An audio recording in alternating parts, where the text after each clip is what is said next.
د افغانستان کرکټ ملي لوبډلې مالګې لوبغاړي شهزاد محمدي سره تېره ورځ څه وشول.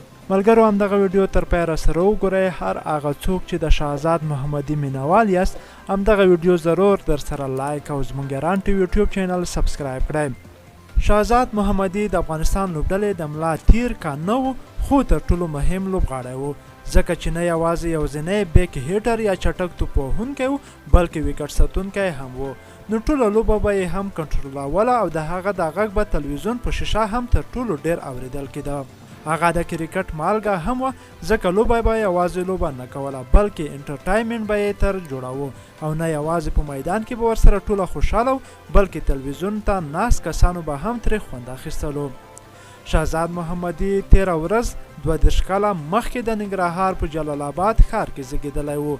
هغه د افغانستان لپاره په ډیرو لوبو کې ګډون وکړ او تر نورو یې په توپ وهنه کې ډیرې منډې هم ترلاسه کړې. پر نوموړي به ډیره نیوکه هم کېده چې وزن یې ډیر دی او خپل فټنس ته پام نه کوي. په شهزاد محمدي هم په یوه مرکه کې دا خبره کړې وه چې تر ویرات کوهلي اوږدې شپږیزې وهلی شي، نو د وزن په کمولو ولې وخراب کړي.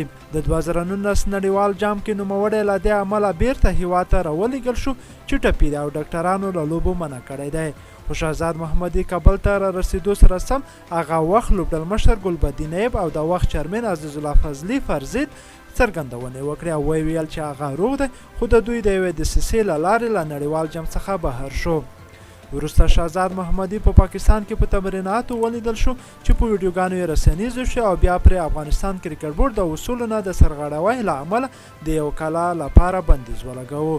نوموړی افغان لوبډله ته په ډیرو لوبو کې بریا ور په برخه کړې ده، خو اوس په لوبډله کې نشته او لا هم په دې اړه هیڅ خبر نشته چې هغه به یو ځل بیا په افغان لوبډله کې ولوبیږي او که نه.